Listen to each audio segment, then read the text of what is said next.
আসসালামু আলাইকুম। সংবাদে আপনাদের সবাইকে স্বাগত জানাচ্ছি। আমি ফিরোজ তোহা। শুরুতেই সংবাদ শিরোনাম। বাংলাদেশের সর্বশেষ গুরুত্বপূর্ণ আপডেট সংবাদে আপনাকে স্বাগত। শুরুতেই সংবাদ শিরোনাম, পরে বিস্তারিত। শুরুতেই জানাবো, 4 ব্যাংকের 1,60,000 কোটি টাকা এস আলমের পকেটে। শেখ হাসিনার অন্যতম ঘনিষ্ঠ হিসেবে পরিচিত বিতর্কিত ব্যবসায়ী গোষ্ঠী এস আলম গ্রুপ। এই গ্রুপটি শরিয়াভিত্তিক 4টি ব্যাংক থেকে নামে বেনামে প্রায় 1,60,000 কোটি টাকা নিয়ে গেছে। এর মধ্যে সবচেয়ে বেশি নিয়েছে বাংলাদেশ ইসলামী ব্যাংক থেকে প্রায় 85,000 কোটি টাকা। এরপর জানাবো, তাবলিগের 2 গ্রুপের সংঘর্ষ, জরুরি অবস্থা গ্রহণ করতে স্বরাষ্ট্র উপদেষ্টাকে আইনি নোটিশ। গাজীপুরের টঙ্গীর ইজতেমা মাঠে নিয়ন্ত্রণ নিয়ে মাওলানা জুবায়ের ও মাওলানা সাদ কান্দালবির অনুসারীদের মধ্যে সংঘর্ষ ও হতাহত তাবলিগ জামাতের 2 পক্ষের মধ্যে সংঘটিত অনাকাঙ্ক্ষিত ঘটনার পরিপ্রেক্ষিতে জরুরি ব্যবস্থা গ্রহণ করতে অন্তর্বর্তীকালীন সরকারের স্বরাষ্ট্র উপদেষ্টা জাহাঙ্গীর আলম চৌধুরীর প্রতি আইনি নোটিশ পাঠানো হয়েছে। এদিকে আগামীর বাংলাদেশ হবে সাম্যের, বললেন বাংলাদেশ জামাত ইসলামের আমির ডা. শফিকুর রহমান। জানাবো, আওয়ামী লীগ শাসন আমলে আলেম নিপীড়ন, 1.5 মাস রিমান্ডে রেখে নির্যাতন। পবিত্র রমজানের দিনগুলো রোজা শেষে স্বাভাবিকভাবে ইফতারের জন্য প্রস্তুত হন রোজাদাররা। তবে আওয়ামী ফ্যাসিবাদের আমলে স্বাভাবিক পরিবেশে ইফতার করার নিশ্চয়তা পাননি অনেকেই। বিশেষ করে আলেম ওলামাদের গ্রেপ্তার করতে ইফতারের আগ মুহূর্তেও বিভিন্ন স্থানে হানা দিত পুলিশ। এরকমই একটি ঘটনা জানাবো, আলেম মাওলানা জুনায়েদ আল হাবিব, তাকে কিভাবে রিমান্ডে রেখে নির্যাতন করেছিল বিগত আওয়ামী ফ্যাসিস্ট সরকার। গুরুত্বপূর্ণ সংবাদ থাকবে, সঙ্গেই থাকুন। এবারে জানাবো, সন্ত্রাস বিরোধী মামলায় নিষিদ্ধ সংগঠন ছাত্রলীগের সাবেক নেতা গ্রেপ্তার। রাজধানীর পল্টন এলাকা থেকে নিষিদ্ধ ছাত্রলীগের সাবেক নেতা ওয়ালিদ হাসান সাগর বিশকে গ্রেপ্তার করেছে Dhaka metropolitan police DB Ramna বিভাগ। এবং সর্বশেষ জানাবো, বাংলাদেশের সীমান্তবর্তী মিয়ানমারের আরেক রাজ্যের দখল নিল বিদ্রোহীরা। বাংলাদেশের সীমান্তবর্তী মিয়ানমারের দক্ষিণ অঞ্চলের চীন রাজ্যটির দখল নেওয়ার দাবি করেছে দেশটির সামরিক বিরোধী বিদ্রোহীরা। সোমবার 23শে ডিসেম্বর অঞ্চলের বিদ্রোহী গোষ্ঠী চীন ব্রাদারহুড এমন দাবি করেছে, খবর মিয়ানমারের জাতীয় গণমাধ্যম ইরাবতীর। প্রিয় দর্শক, এতক্ষণ শুনছিলেন সংবাদ শিরোনাম, এবারে বিস্তারিত। তবে তার আগে বন্ধুরা, অনুরোধ থাকবে সংবাদটিতে একটি লাইক দিন। এই চ্যানেল আপনি নতুন হয়ে থাকলে আমাদের সংবাদটি দেখতে দেখতে চ্যানেলটি সাবস্ক্রাইব করে রাখুন, যাতে করে বন্ধুরা আমাদের পরবর্তী লেটেস্ট আপডেট সংবাদগুলো সবার আগে আপনার কাছে পৌঁছে যায়। এবারে বিস্তারিত। 4 ব্যাংকের 1,60,000 কোটি টাকা এস আলমের পকেটে। শেখ হাসিনার অন্যতম ঘনিষ্ঠ হিসেবে পরিচিত বিতর্কিত ব্যবসায়ী গোষ্ঠী এস আলম গ্রুপ। এই গ্রুপটি শরিয়াভিত্তিক 4টি ব্যাংক থেকে নামে বেনামে প্রায় 1,60,000 কোটি টাকা হাতিয়ে নিয়েছে। ইসলামী ব্যাংক বাংলাদেশ থেকে নিয়েছে প্রায় 85,000 কোটি টাকা। ব্যাংকগুলো থেকে নানা কৌশলে অর্থ সরানো হয়েছে, আর এসব ঋণের পর্যাপ্ত জমানত না থাকায় ফেরত নিয়ে শঙ্কা দেখা দিয়েছে। ব্যাংকগুলো হলো ইসলামী bank Bangladesh PLC, first security ইসলামী ব্যাংক, ইউনিয়ন ব্যাংক, গ্লোবাল ইসলামী ব্যাংক। এতদিন ব্যাংকগুলোর নিয়ন্ত্রণ ছিল এস আলম গ্রুপের হাতে। আওয়ামী লীগ সরকারের পতনের পর ব্যাংকগুলো থেকে তার নিয়ন্ত্রণ মুক্ত করে নতুন পরিচালনা পর্ষদ নিযুক্ত করে কেন্দ্রীয় ব্যাংক। সম্প্রতি Bangladesh financial intelligence unit BFIU এর অধিক তদন্ত করে ব্যবস্থা নেওয়ার জন্য দুর্নীতি দমন কমিশন দুদক ও সিআইডিকে একটি প্রতিবেদন পাঠিয়েছে। দুদক ও সিআইডি সূত্র থেকে সব তথ্য জানা গেছে। ইসলামী ব্যাংক থেকে সরানো হয় 85,000 কোটি টাকা। 2017 সালে ইসলামী ব্যাংক বাংলাদেশ দখলে নেয় এস আলম গ্রুপ। দখলের পর থেকে তার নিয়ন্ত্রণ মুক্ত করার আগ পর্যন্ত ব্যাংকটি থেকে প্রায় 85,445 কোটি টাকা ঋণ নিয়েছে সাইফুল ইসলাম মাসুদ, যা ব্যাংকের মোট ঋণের প্রায় 50%। 650 ভুয়া কোম্পানি খুলে ব্যাংকটি থেকে বিপুল পরিমাণ ঋণ নেওয়া হয়। এসব ঋণের বিপরীতে জমানত ছিল মাত্র 4,395 কোটি টাকা। এতদিন ব্যাংকটির চেয়ারম্যান ছিলেন এস আলমের বড় ছেলে আহসানুল আলম।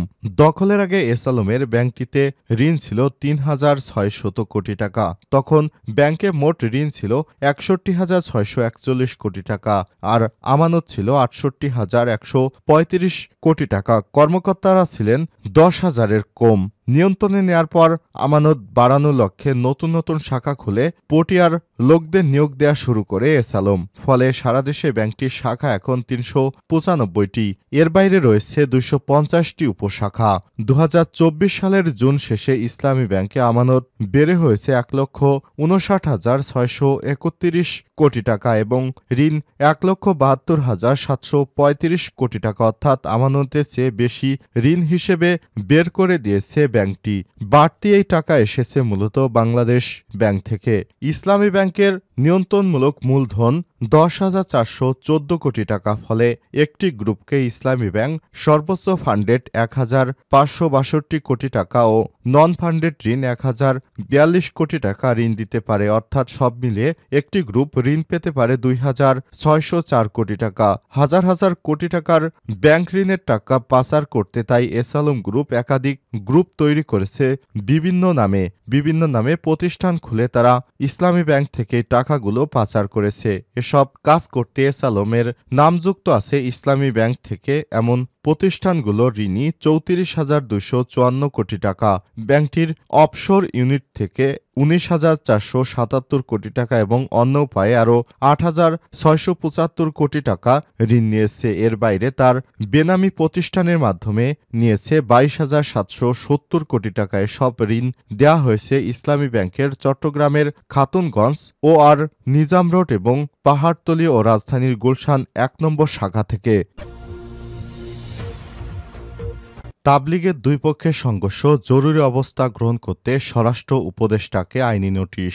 গাজীপুরে টঙ্গীর ইজতেমা মাঠের নিয়ন্ত্রণ নিয়ে মাওলানা জোবায়ের ও মাওলানা সাদ কান্দলবির অনুসারীদের মতো সংঘর্ষ ও হতাহতে তাবলিগ জামাতের দুই পক্ষের সংঘর্ষে সংগঠিত অনাকাঙ্ক্ষিত ঘটনার পরিপ্রেক্ষিতে জরুরি অবস্থা গ্রহণ করতে অন্তর্বর্তীকালীন সরকারের স্বরাষ্ট্র উপদেষ্টা জাহাঙ্গীর আলম চৌধুরীর প্রতি আইনি নোটিশ পাঠানো হয়েছে। মঙ্গলবার ২৪শে ডিসেম্বর সুপ্রিম কোর্টের আল কুরআন স্টাডি সেন্টার সুপ্রিম কোর্ট বারের প্রধান সমন্বয়ক অ্যাডভোকেট আশরাফুজ্জামান এই নোটিশ পাঠান। আইনি নোটিশে বিগত বছরের মতো ইজতেমার আগের মতোই চালু রাখা বিবাদমান দুই গ্রুপের মধ্যে শান্তি বজায় রাখার জন্য উদ্যোগ গ্রহণ করতে উভয় পক্ষের প্রতিনিধিদের নিয়ে সমস্যা সমাধানের ব্যবস্থা গ্রহণ করা এবং সাথে সাথে তাবলিগ জামাতের লোকজন বসবাস করার জন্য কাকরাইল মসজিদের ভেতরে আবাসিক ব্যবস্থা বন্ধ করার আর্জিও জানানো হয়েছে।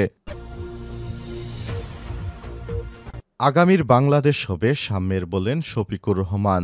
বাংলাদেশ জামাত ইসলামের আমির ডা. শফিকুর রহমান বলেছেন, আগামীর বাংলাদেশ হবে সাম্যের, সকল ক্ষেত্রে বৈষম্য দূর করতে হবে, যেখানে সংখ্যালঘু সংখ্যাগুরু ধর্মীয় ভেদাভেদ থাকবে না, সব মানুষই দেশের নাগরিক হিসেবে পরিচিত হবে। মঙ্গলবার গাইবান্ধা ইসলামিয়া উচ্চ বিদ্যালয় মাঠে জামাত ইসলামের জেলা শাখার এক কর্মী সম্মেলনে তিনি এসব মন্তব্য করেছেন।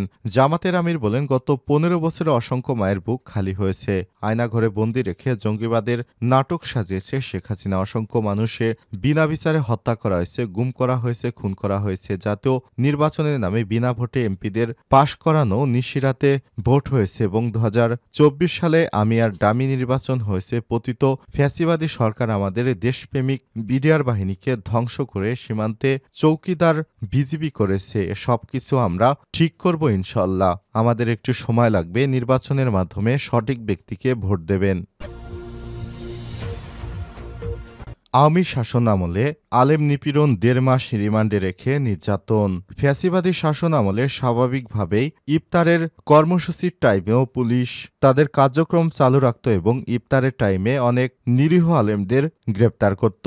বিনা অপরাধে তাদের ধরে নিয়ে ডিবি কার্যালয়ে রেখে জিজ্ঞাসাবাদের নামে চলত নানা অমানবিক নির্যাতন। এমনই নিষ্ঠুর আচরণের শিকার হন দেশের শীর্ষস্থানীয় আলেম মাওলানা জুনায়েদ আল হাবিব। রোজার মাসেও রিমান্ডে নেওয়া হয় তাকে। দীর্ঘ ১.৫ মাস রিমান্ড শেষে কারা জীবন ছিল আরও বিভীষিকাময়। ফাঁসির আসামিদের মতো আবদ্ধ ছেলে বন্দী করে রাখা হয় তাকে। খতিবের বাঙ্গাল খ্যাত এই আলেমকে মূলত হেফাজতে ইসলাম বাংলাদেশের ব্যানারে ইসলামী ইস্যুতে রাজপথে সোচ্চার থাকার কারণে আওয়ামী লীগ সরকারের রোষানলে পড়েছিল সংগঠনটির কেন্দ্রীয় এই যুগ্ম মহাসচিব। চলাফেরা, ওয়াজ মাহফিল বা সাংগঠনিক কার্যক্রম সব সময় আইনশৃঙ্খলা বাহিনীর মাধ্যমে মুখে পড়তেন জানিয়েছেন তিনি। সার্বক্ষণিক নজরদারির কারণ ছিল গ্রেপ্তার আতঙ্ক। তার পরিবারের সদস্যদের উপর নেমে আসে নানারকম নির্যাতন। বন্ধ করে দেয়া হয় তার প্রতিষ্ঠিত মাদ্রাসাগুলো। আওয়ামী লীগ সরকারের এসব জুলুম নির্যাতনের তথ্য আমার দেশ পত্রিকাকে জানিয়েছেন তিনি।